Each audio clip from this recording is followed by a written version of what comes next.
नमस्कार, वंदे मातरम। मैं हूं श्यामगिरी। आप देख रहे हैं हमारा चैनल मुद्दा भारत का। मुद्दा भारत का यानी मुद्दा आपका। मुद्दा है महाराष्ट्र की राजनीति का। आज हमारे साथ स्पेशल गेस्ट हैं मनोज शिंदे जी, जो शिवसेना के नेता हैं। और हम जो है ठाणे की राजनीति, महाराष्ट्र की राजनीति और यहाँ पर जो चुनावी माहौल बन रहा है उसके ऊपर चर्चा करेंगे। खासकर उसके बाद जो है यहाँ के विकास के बारे में भी चर्चा करेंगे।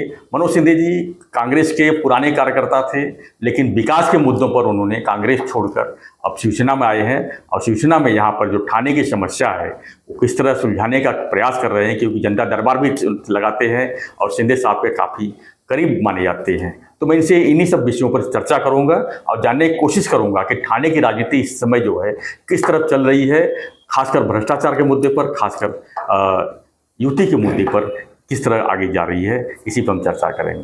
सर, स्वागत है आपका हमारे चैनल में मुद्दा भारत में। जय महाराष्ट्र। क्या कहेंगे सर, इस समय लड़ाई जो है, आने वाले दिनों में चुनाव का माहौल होने जा रहा है। जनवरी महीने में चुनाव होगा, लोकल बॉडी चुनाव। तो उसमें ठाणे महानगरपालिका की अगर हम बात करें तो क्या लगता है कि महाविकास आघाड़ी और महायुति के बीच में लड़ाई होगी, या इंडिपेंडेंट, जिस तरह से बीजेपी कह रही है कि एकला चलो, एनसीपी नजीमुल्लाह अलग राग अलाप रहे हैं, तो क्या लगता है सीट बंटवारा को लेकर स्थिति कुछ गंभीर लग रही है? अब शिंदे साहब तो साफ बोल रहे हैं कि जो स्थिति पैदा होगी उस हिसाब से हम आगे बढ़ेंगे।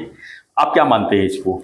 श्यामगिरी जी, सबसे पहले तो मुद्दा भारत का चैनल से आपकी सभी टीम को जी ये हमारी आने वाली दीपावली की शुभकामनाएं देता हूँ। धन्यवाद। और आपके माध्यम से पूरी जनता को ये दीपावली शुभ जाए, उनकी पूरी आयुष्य में आने वाले दीपक जले, ऐसे भगवान से प्रार्थना करता हूँ। दूसरा, जो आपने अभी जो मुद्दा किया है कि इलेक्शन आते हैं तो हर कार्यकर्ता हो, हर पदाधिकारी की, हर मतदारों की भी एक भावना होती है, जो हर मतदार जो पक्ष से जुड़े हुए हैं, कि कहीं को लगता है कि युति के साथ जाना चाहिए, कहीं को लगता है कि नहीं, अलग अलग हम लड़ेंगे। यहाँ पर आज जो माहौल बन रहा है, जो माहौल के माध्यम से आपने जैसे कहा कि राष्ट्रवादी के स्थानिक नेता नजीमुल्लाह जी है या केड़कर जी है, इनका कुछ अकेला चलने का मूड है, वो उनकी भावना है जी। मगर जब कोई निर्णय होता है तब निर्णय पूरे सोच समझ के होता है, क्योंकि लोकसभा है, लोकसभा में युति के माध्यम से आज भारत के प्रधानमंत्री मोदी जी बैठे हुए हैं। जैसे कि एमएलए के इलेक्शन हो गए, आमदार के इलेक्शन हो गए, युति के माध्यम से ही फडणवीस साहब मुख्यमंत्री और अजीत दादा और हमारे एकनाथ शिंदे साहब उप मुख्यमंत्री आज महाराष्ट्र की राज सत्ता चला रहे हैं अच्छी तरह से।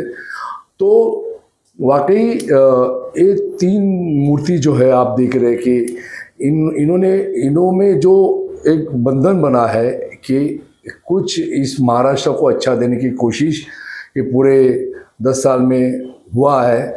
और कॉरपोरेशन लेवल में भी ऐसी सोच है हमारे उप मुख्यमंत्री, हमारे राष्ट्रीय अध्यक्ष एकनाथ शिंदे साहब की, कि हम लोग एक साथ लड़ेंगे तो बहुत बेहतरीन होगा। लोगों को जिस तरह से भारत के लिए हम लोग अच्छी सेवा कर पा रहे हैं मोदी जी के माध्यम से, और जिस तरह से फडणवीस और एकनाथ शिंदे और अजीत दादा पवार के माध्यम से महाराष्ट्र की लोगों को, जनता को जो इंफ्रास्ट्रक्चर दे रहे हैं, आज रोड बन रहे, ब्रिजेस बन रहे हैं, आप देख रहे हो कि हर एक समस्या, जैसे मेट्रो ट्रेन आ रही है, हर एक समस्या हो रही है। नए जैसे अभी ठाणा में तो बहुत अच्छी तरह से डेवलपमेंट हुआ है, ऐसे महाराष्ट्र में भी हुआ है। वैसे स्थानिक स्वराज्य लेवल पे भी अगर युति के माध्यम से अगर जाए तो बहुत अच्छा लोगों को समस्या समाधान हो सकेगा। और उसकी वजह से आज भी हमारी सोच जो है एक साथ चलने की है। सोच एक साथ चलने की है, बराबर है। लेकिन जहाँ तक कारपोरेशन की बात है तो यहाँ पर अभी भी आज भी जो है 25 देखा जाए 25-30 साल से शिवसेना की सत्ता रही है यहाँ पर, लेकिन जो लोगों को मूलभूत सुविधाएं थी आज वहाँ पर उनको परेशानी हो रही है। जैसे कि डैम नहीं है खुद का थाने के पास, आज डंपिंग ग्राउंड के लिए लोग संघर्ष कर रहे हैं, रास्ता की हालत बहुत ख़राब है, ट्रैफिक जहाँ जाओ वहाँ जाम है, घोड़बंदर रोड की समस्या है, बाकी थाने के चारों तरफ जहाँ भी आप जाते हैं बड़ी बड़ी समस्याएं खड़ी हुई है।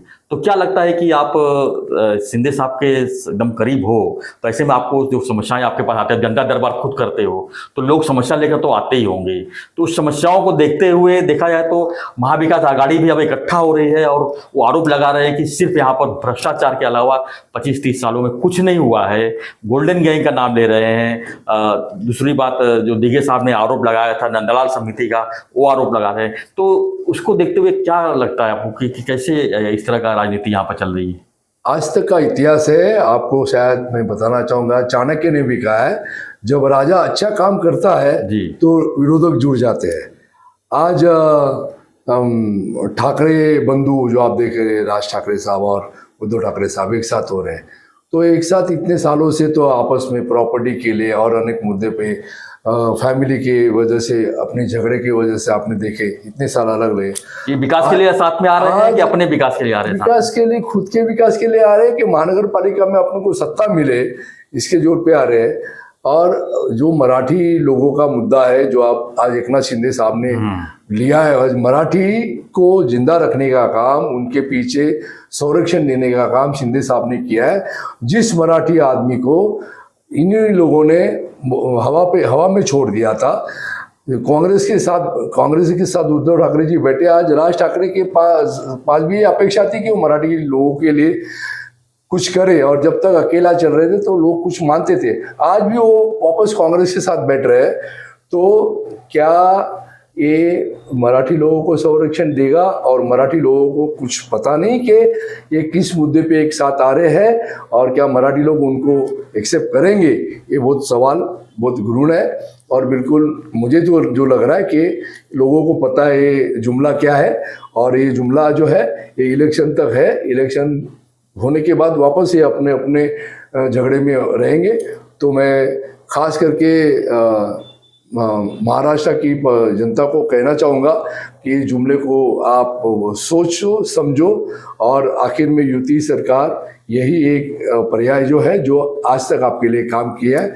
रही बात आपने जो कहा कि भ्रष्टाचार के मुद्दे कई काम है, देखो जो 40-50 साल में लोगों ने कुछ किया नहीं, आज वो काम शिंदे साहब हो, अजीत दादा हो या फडणवीस साहब हो, वो एक 7-8 साल में जो अच्छी तरह से कर रहे हैं।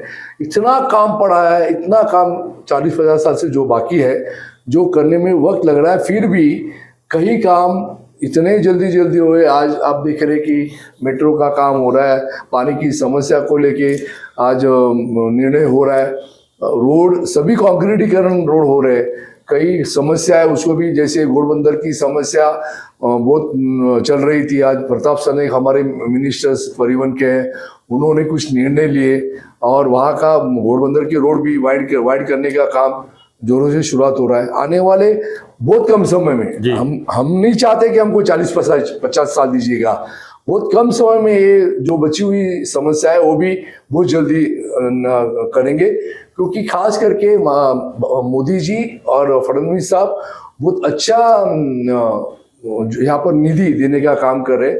कोई काम रुकाने की कोशिश नहीं हो रही है और बिल्कुल जल्दी होगा। देखा जाए तो थाने की पॉपुलेशन काफ़ी बड़े स्पीड में बढ़ी हुई है। आज जो है लाखों की संख्या में लोग यहाँ पर रहने के लिए आ गए हैं, तो इसकी वजह से जो समस्या सामने आई है, खासकर पानी की, डंपिंग ग्राउंड की और खासकर ट्रांसपोर्टेशन की, आज थाने स्टेशन से कहीं भी जाने के लिए लोगों को काफ़ी धक्के खाने पड़ते हैं, जिसकी वजह से गाड़ियाँ बढ़ गई हैं रोड पर। तो क्या लगता है कि इसके ऊपर ध्यान रहेगी, प्राथमिक की ज़रूरत है? नहीं, बिल्कुल। अभी जो गाड़ियाँ बढ़ रही है, पॉपुलेशन बढ़ रहा है और गाड़ियाँ बढ़ रही है, उसकी वजह से ट्रैफिक हो रहा है, इस चीज़ को मैं बिल्कुल मानता हूँ। और उसके लिए पर्याय जो आपको बता रहा हूँ कि ये पब्लिक ट्रांसपोर्ट में हमारा बहुत ज़्यादा अटेंशन रह रहा है। जैसे मेट्रो रेलवे की जल्दी से जल्दी सेवा हो रही है, ये रिंग रोड हो रहा है, पूरा थाना से लेके बम्बई, बोरीवली, भिवंडी, डोंबिवली तक ये पूरे जोर से काम पैमाने में चालू है। और ये एक पर्याय की वजह से फिर लोगों को एक सुविधा अच्छी होगी। और दूसरी बात तो जल वातु जो है, जिसके ऊपर कभी किसी ने सोचा भी नहीं था, जल वातु अभी हम लोग चालू करें। घोड़बंदर में हमारी जेटी तैयार हो गई है, मीरा भाईंदर से काम चालू है, आपने देखा रहेगा। पालघर में तो ऑलरेडी चालू हो गया है। तो जल वातु के माध्यम से भी लोगों को पर्याय मिल जाएगा कि बाबा हम आज यहाँ घोड़बंदर में बैठे तो हम पहुँच सकते हैं, वीटी स्टेशन शिवाजी टर्मिनल पहुँच सकते हैं। और समृद्धि महामार्ग भी तैयार हो गया, आपको पता है। बहुत जल्दी हम लोग जो अच्छे काम जो हो रहे हैं और होने वाले हैं उसके बारे में तो हम कोई चर्चा नहीं कर रहा है, जो लोगों को बताना जरूरी है। और ये जो पर्याय हम लोग कर रहे हैं वो ये हालात देखते ही कर रहे हैं कि ये बहुत रोड बढ़ा रहे, साथ साथ में कम भी पड़ रहे। तो ये पर्याय जो जलवातु भी है, मेट्रो भी है, ये इसका हम लोग आयोजन यहाँ कर रहे हैं। और बिल्कुल आने वाले कुछ समय में लोगों के लिए ये भी समस्या क्लियर हो जाएगी। धन्यवाद मनोज जी। तो ये थे मनोज सिंधे जी। हम चर्चा कर रहे थे कि ठाणे की जो लोग समस्या सामने खड़ी है, मूलभूत सुविधाओं को लेकर, खासकर जो परेशानियां हैं, खासकर परिवहन की, खासकर ट्रांसपोर्ट की, खासकर ट्रैफिक की, जो जूझ रहे लोग, पानी से जूझ रहे हैं।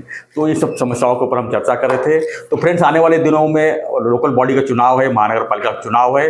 तो यहाँ पर क्या स्थिति परिस्थिति बन रही है, और आपके सवालों के साथ हम जो है लगातार इस चैनल पर बने रहेंगे। तो आपकी जो भी आपके प्रश्न है हमें कमेंट बॉक्स जरूर लिखिए, और ऐसी खबरों के लिए देखते रहिए हमारा चैनल मुद्दा भारत का। धन्यवाद सर, आपने कीमती समय दिया उसके लिए। और एक बार फिर से शुभ दिवाली। धन्यवाद। जय हिंद, हैप्पी दिवाली।